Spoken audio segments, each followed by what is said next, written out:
Hi, my name is Paul Council. I'm the founder of Money Mastery, and it's really about offering people great information, great strategies, so that they can achieve great results. Now, in this video, I'm going to talk about a breakthrough model to achievement and how to actually move past the point of breakdown that we spoke about in the previous set of videos. You think about underachievement, and in the last video I talked about most people underachieve because that's what they've been conditioned to do, and underachievement is really conditioned in by conditioning in three key mindsets. What we do when we go through the whole educative process, basically we're educated in ways that really shape us for the job market. And so to put that a different way is that we're really being educated in how to get money via the working working in an economy in a job-related field. Then with all of the mass marketing, the enculturation that's around, we're taught how to spend the money that we actually earn. And when the third key mindset is conditioned in, which is we're taught to borrow money through credit cards, through all sorts of debt instruments. When we start to learn how to get money and spend money, and then even spend money that we haven't even earned yet, especially for non-productive purposes, then we get trapped into a lifestyle that we just can't seem to dig ourselves out. So if you know that you should be making more money, but you're not actually doing anything about it, if you've sort of had good intentions to stop digging yourself into a financial hole, but you keep digging anyway, if you keep worrying about rising costs, but you keep falling further behind, then maybe it's time that we've got to start thinking about some new strategies. If you're being sort of nagging, somebody's been nagging you to get something done, but you keep putting it off, if you sort of feel resistance in any way, shape or form to change, then it's pretty certain that you might have some self-defeating habits or self-defeating behaviors that are actually going on. And remember I talked about that critical faculty, and all of this desire part of your brain is not really communicating to the action part of your brain, so there's a bit of a stuckness going on, and it's really hard to actually make the change to the lifestyle or the achievement levels that you want to experience. So what we've got to do is we've got to start thinking about, well, what's going on here? And is there a model that we can start tapping into? Are there a few ideas that we can start to put in place immediately that breaks us out of that pattern? Now, if you think about it, if each one of these squares, let's say that each one of these little cubes or squares there represented an aspect of your life, Let's say that we've got R for relationships, we've got W for wealth, we've got S for our social sort of life, we've got F for finances, we've got E for economic freedom, whatever it is. The thing about the way that conditioning works is that we develop within our subconscious mind a pattern, a series of behaviors, a series of habits, a series of beliefs, a series of doubts and fears that are responsible for every single facet of our lives. Now, we've got a whole bunch of models there that really dictate the way that some people call those models paradigms, but really they drive all of the behavior, they drive all of the actions that we do, and really they're pretty much default habits. Now, let's say that you want to experience something different. You want a set of outcomes, and again, it doesn't matter, my specialty is economic and personal freedom, but again, if you have an outcome that you want to achieve, what we've got to do is somehow find our way from all of the things that are driving our behavior now, all of the reasons for the experiences and the results that we're getting, and somehow we want to transition to this new series of results, this, the extraordinary achievement that you might, or the innate potential that's still there, just waiting to be tapped. And that's the transition, that's the journey that most people want to experience. Another way we can think about that are all of these models, or all of these patterns, all of these blueprints, all of these programs are actually housed in the subconscious mind. And when we set a destination, when we have clarity, when we start to set goals, we're actually setting those goals with our conscious mind. But as we've seen, between the conscious desire part of our mind, we have this thing called critical faculty. And the critical faculty is often just clogged with a whole bunch of old stuff, if you like, And the communication from the conscious part of our mind, which is the desire, the outcome that we want, it's not actually being communicated into the action part. And so as a result, our old habits and our old results and our old actions and our old ways of doing things just keep on repeating themselves. And so we need to get a way past this critical faculty. We need to start developing not only some new ideas, but some new models that we start to operate from. So the first thing we've got, yes, we desire to change. Now, you know, a lot of people have a desire to experience more freedom or whatever it is, you know, more happiness, more connectedness in their relationships. And so we've got the first part. Now, if desire then doesn't translate into something, desire has to translate into action. I've got to authentically move in the direction. I've got to authentically do things that are going to allow me to achieve the outcomes that I want. And so people have desire and they start to apply action. Or in fact, they have a whole bunch of desire, but they don't even get to the action stage, because the action stage actually becomes the first point of breakdown for people. So they have desire, but when it comes to applying, let's say, that desire, again, there's a disconnect that's going on. Now let's say that people, well, okay, so people get past the application stage, they do things, and then they get a result. Now, often when we're trying to learn new material, the results that we get aren't necessarily the most efficient. They aren't necessarily the exact results that we want, and some people might even refer to those results as some sort of, well, it didn't work, or I failed, or something like that. There's a problem with that, because that becomes the next point of breakdown for people. And when you start to interpret the new results that you're getting, or in fact, when you start to interpret any results, if you're interpreting them from information that's contained in an old set of beliefs, if you're interpreting them from a set of information that's contained within an old set of behaviours, within an old set of attitudes, within an old set of truths, within an old set of habits, of course, you're always going to match that result according to an old set of criteria. Now, if you do that, then we'll never ever move past that point of breakdown, because what we have to do is start to get new reference points. So we can no longer use anything in our old models as reference points. We can't use anything in our old models as feedback, because again, as soon as we get outside of our comfort zone, we're going to feel uncomfortable because it's new territory. Now, uncomfortable, according to our old default feedback mechanisms, is something that is to be avoided. And so what we have is we move back into a comfort zone. So we've got to start thinking about, well, hang on, if this isn't going to allow me to get past my point of breakdown, what will allow me to get past my point of breakdown? Well, we've got to understand that the point of breakdown happens when you seek solutions. So I want a solution to where I want to be, but if I start seeking solutions through the filters of my old ideas, if I start seeking those solutions through the filters of my old habits and my old belief systems, then they're always going to keep me firmly located on this side of the fence, and we're never going to get the outcomes that we want to achieve. So if you think about it, the most important thing to do is to not look back into history, not look back into old feelings, not look back into old programs, because looking back into old programs won't actually provide the necessary information that allows you to move forward. So we've got to start thinking about, well, okay, I've got to look to where I want to be for my new reference points, for my new criteria. So if you think about that, when the communication between desire and the action part of your brain is lacking, there's no progress.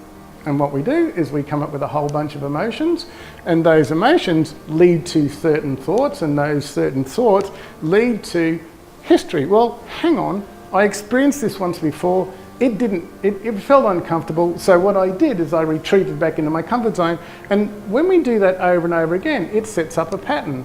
And so history then starts to create a whole series of beliefs, and the beliefs are always about what happened in the past. And of course, those beliefs then influence your behaviour, and that behaviour then influences your results, and then those results start to influence the feedback, or how you relate to those, or how you reference those things. And of course, old feedback only leads to the same old emotions, and so what we end up with is just habits of sameness. And we start to, we really start to live our lives in those ruts of sameness. We start to live our lives in those patterns of predictability. And we've got to find a way out of that process. So trying to move forward from old reference points doesn't actually work. And what we've got to do is we've got to take our reference point from what it is that they want. So let's say that you want to achieve economic freedom. We've got to say, well, okay, what will it feel like when I achieve the very outcomes that I want for myself? What will I feel like when I have more connectedness? What will I feel like when I have a sense of relationship that is just exploding with happiness? What will I feel like when I don't have to worry about the stress and the worry of gaining extra income? So we've got to have a very clear target. That outcome that I spoke of, it has to be crystal clear, because I need to take my reference points, I need to connect with that in a way that says, well, okay, now I'm on step one, I'm sort of closer to where I want to be.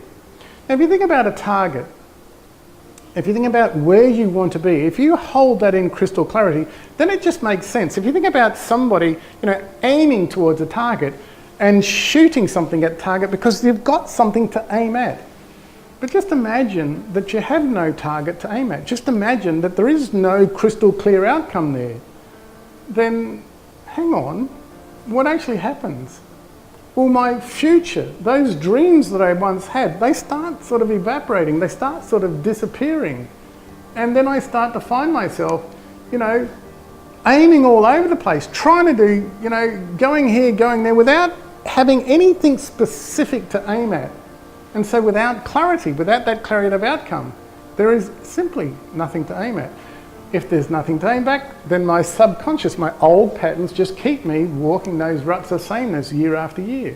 So lack of clarity really does create ruts of sameness, and basically those ruts of sameness lead to a life of regret. And that's basically what the critical faculty, or those filters, those very, very powerful psychological filters. And so over time, people regret that they didn't take opportunities that you could have. People regret that you didn't go on the adventurous holidays that you might have gone on or that you wanted to go on simply because you couldn't afford them. People regret that they didn't spend more time with their children. They were so busy. People regret that you couldn't actually afford to look after aging parents, especially when they were not able to look after themselves. People regret that, when you started off young, you had all of these hopes and dreams, and you had all of this potential, and you had all of these things that you were going to do. But year after year, step after step, just one dream at a time, you started to let go. And you started to let go of all the dreams and started to do what was, quote unquote, required of you by the enculturating system or by the conditioning system. So people regret that you find yourself now middle-aged, and you're starting to make sort of excuses or reasons why you can't achieve or why you never pursued the dreams. People regret that you didn't go for promotion or that you didn't go for higher paying jobs. People regret that they just can't shake this sinking feeling that somehow your partner might be disappointed in you because there was all of this potential, but you haven't realised even a fraction of that potential. People regret not being able to give their children a better financial education, and so as a result of not being able to give your children a better financial education, you're kind of sort of condemned to the same processes of sameness, some of those ruts of sameness, those same processes of predictability. And so what they do is that in their generation they start to experience the same sort of financial outcomes which are based on stress. And when you realise that you had a choice either to keep doing the same things over and over again, or in fact you had a choice to start to change so that you could realise your innate potential and realise that extraordinary potential, people start to regret that they didn't actually make the choice to go on and learn further. And that's why Thoreau observed that most men live lives of quiet desperation, and they go to the grave with a song still in them. And so you've got to think about it. Learning how to get past the point of breakdown is the greatest gift that you'll ever give yourself. And it really is. Extraordinary achievement begins with a decision. Remember that there's got to be a willingness, potential, and then there's got to be a willingness to achieve, a will to succeed. And it really does. It starts with this one decision, and it starts with drawing an imaginary line in the sand, and let's say enough's enough. You know, I'm not going to experience the ruts of sameness, missing out ever again. And so it's about moving forward, because you can move forward and you can achieve your dreams. And it's about achievement, and it's about thriving. Now, here's perhaps the biggest, or one of the biggest secrets that I have to share with people. Whatever it is that you want, you have to be able to think it into existence first. In actual, it's got to become a crystal clear reality. It's got to be unconflicted with doubts and fears and sameness and old patterns of conditioning. Because if you don't think it into existence first, there is simply nothing to aim for. And if there's nothing to aim for, then we start to just continue to experience his life over here.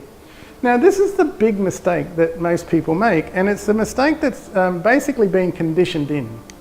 We hear the term that a lot of people say, okay, I'll only believe it when I see it.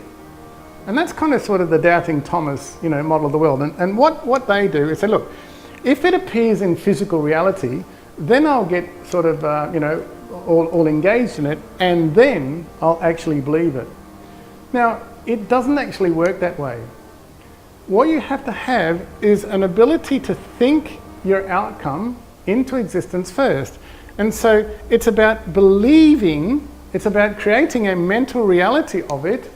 And so that mental reality has to exist, that mental reality has to be your target for our physical reality now to start moving towards, for our physical reality to catch up to.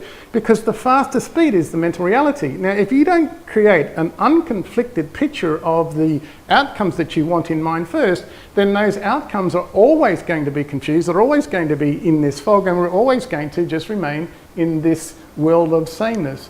So we've got to say, well, okay, look, it comes from mental reality, you think it into existence first, and then manifest it in physical reality. And then that actually becomes a realizable outcome from people. So the first step in terms of extraordinary achievement is to think it into existence first. And then we have to go on a journey. Now, that journey is about learning new information. That journey is about learning, having new experiences on board so that you can turn those experiences into a new set of habits. But they're the habits of extraordinary achievement, not the habits of underachievement. The habits of underachievement come from here, the habits of extraordinary achievement come from there. And that means that we've got to go through that process. Now, that really is a hero's journey. And if you've heard anything about the work of Joseph Campbell, it really is about, stepping up to the threshold, drawing that line, enough's enough, and then going out there and learning what it is you need to learn and putting different strategies into place. And then after that, then we pick up the next part in terms of reference groups and role models. Now, the reference group, the people that you start mixing with, really have a great impact on determining the results that you get. If you want to achieve something, the greatest thing that you can ever do for yourself is choose a role model that has exactly the lifestyle that you want. And basically go and camp in their energy orbits. Find some way of getting into their energy orbit, whether it's online, whether it's in book format, whether it's actually in person, it doesn't matter. But immerse yourselves in their world, because they've got the results that you want, and they're the ones that actually will share everything that you need to know. From reference groups, we go to integrity. Now, you must take authentic action in the direction that you say is important for you. Because if you allow yourself to get stuck, if you allow those filters of those critical faculty to remain clogged, it's not authentic in terms of what you say is important to you.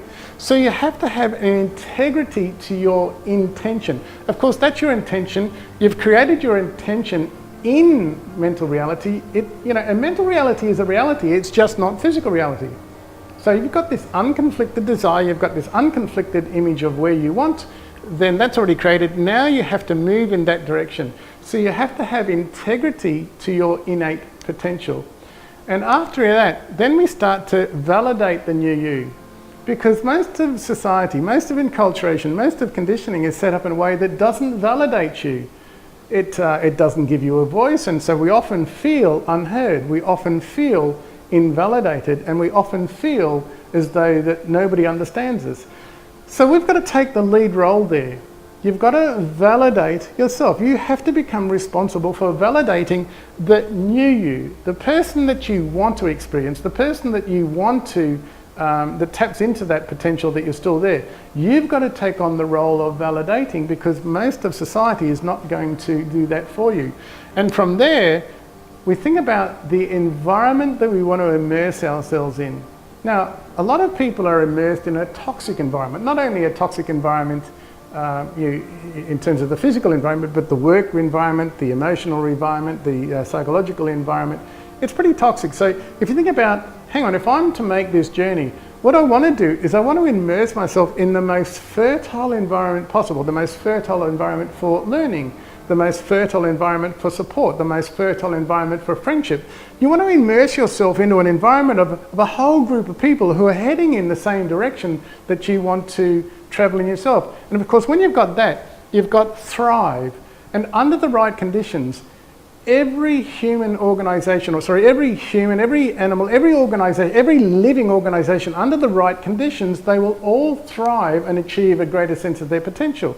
So what we've got to do is set up not only this new model, not only this clarity, we've got to move past the point of breakdown. So the desire for new information must come with an absolute commitment to learning, because without that commitment to learning, again, I'm not going to be able to make that transition. Application, we've got to have an agreement in place. When you're transitioning from something that you feel very comfortable, which is, it may not be serving our highest good, but at least it's the sort of comfort zone. When we transition from there, outside that comfort zone, we are naturally going to feel uncomfortable. So we have to have an agreement in place.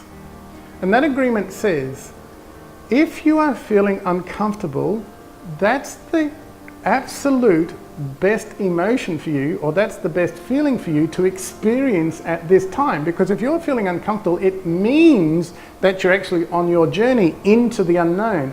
And it's only going to take us a bit of time to get to where we want to be. So the feedback of the feeling uncomfortable, if we just take the reference point from there, it's just going to make us go back to our comfort zone.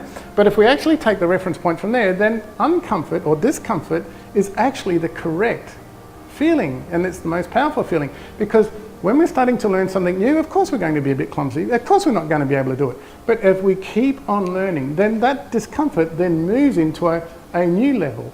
And so results, we've got to have a new series of reference points. We can no longer take our reference points from there, we have to take our reference points there. What will it feel like when I achieve economic and personal freedom? What will I feel like when I actually have more connectedness, more happiness, more independence, more access to all of those things that I want? Will it allow me to achieve all of those experiences that I still want? So we've got to take our reference point from there and no longer take them from there. And then we can move into the development of a new feedback mechanism. And I'll actually teach you how to do that in the next series of videos. But when you start to develop new feedback mechanisms, it often takes a little bit of time to put all the components into place and to have those components decoded in a way that makes sense for you. And so one of the best things that you can do is to choose a mentor in the field that you want to achieve. Choose somebody who's got the lifestyle that you want and start working with them, because they can shortcut your journey. They can save you time and money and so many different things because they've experienced the change for themselves. And then we have this new feedback mechanisms. It's a matter of just making those slight adjustments. And when you start to make those slight adjustments, a new series of results start to emerge, and those results are based on an extraordinary level of achievement, because we're really tapping into the innate potential that has always been there. So for a period of time, when you're learning new information, when you're learning new skills, discomfort is actually going to be your most effective experience, because it's going to allow you to get past those filters of that critical faculty. So as you begin your journey, you've got to be able to substitute feelings of comfort with discomfort and sort of feel okay about discomfort whilst you're actually learning those new skills, whilst you're actually going through that transitional process. And pretty much here is the way that it works in a model. Now, if you think about people's daily lives, if they start to take their feedback from old reference points, there's this kind of sort of dance that goes back from old reference points or old feedback models and daily existence. Look, I would like to change, but then I get this old feedback, and there's this dance that goes on constantly. The result of that is, of course, no change. Now, that's just basic conditioning. And so something's got to happen. Something's got to break that. There's got to be some sort of intervention into that process. Something has to happen in order to draw the line where it says, look, enough is enough. And so if intervention happens, then we can start developing a new series of feedbacks, because we're starting now to learn. We're starting now to learn new information. We're starting learning to understand. We're starting to take our reference points from where we want to get to, and that creates a new sense of awareness. And with that new sense of awareness, we have this greater impact. And so now we start this dance between a greater sense of awareness and new feedback, and getting to understand what that new feedback means. And again, that's the awakening process. And then if we can start spending some time integrating that, again, the journey takes a little bit of time, and that's why it's really important to be okay with discomfort for a period of time, because we've got to start integrating it. And then we start to get really clear on our intentions. And the intentions lead to new realizations, and that's really where we start to have the greatest point of breakthroughs. And this sort of sudden clarity, aha, now it starts to make sense. And so I start to develop a new series of models, and this new series of models leads to breakthroughs. And with those breakthroughs, I start to get into the execution phase. I start to actually really start to build my skills so that I become a master of the skills. Either it's a master of relationships, or a master of business, or a master of investing, or whatever it is that you want to do, a master of the internet, whatever it is that you want to do. It's about this new execution and this achievement. And this is where the greatest shift starts to happen. And then there's this little dance between execution, achievement, and we just go to greater and greater levels. And remember that little graph I talked about where eventually the sky becomes the limit, because I do start to experience a new set of outcomes when, and I can packet that around basically anywhere, anytime, any place, because I'm now no longer locked to the old models. And so that's the greatest impact of change. And then when you support that with this notion of expansion, when you support that with the model of Thrive, that 6-step Thrive process, when you put a whole bunch of support and mentoring and decoding and learning and encouragement, all of those things all lead to the extraordinary achievement that you might be seeking for yourself. Now, I just want to point out a really important factor in this change process. A lot of people talk about wanting a lot more balance in their lives. And that's really neat, because we do need to have a whole series of balance mechanisms between our emotional lives, our professional lives, our financial lives, our health lives, our spiritual lives, all of that sort of thing. But on the transition, on the journey of change, we're not exactly looking for balance just yet. We've got to be slightly off balance, because if you think about balance, it's a static place. There's no dynamism in balance. So we've just got to be comfortable being a little bit off balance, because it's all about journeying forward, and it's all about learning. It's all about learning from the known world into the unknown world. And whenever we're on that process, we're just always going to be slightly off balance. And again, it's just about being okay. It's just about being comfortable with that. Now, in the next video, I'll teach you how to develop more effective feedback mechanisms. So how to move away from our default, automatic, subconscious, habitual feedback mechanism, so that we can develop a mechanism, a feedback mechanism for extraordinary achievement. And it really is necessary for moving past the point of breakdown. It's actually necessary for getting past the clogged up or the default filtering of that critical faculty. And it's really mandatory if you want greater access to financial freedom and greater access to personal freedom. So until then, I'll see you in the next video. So it's bye from me.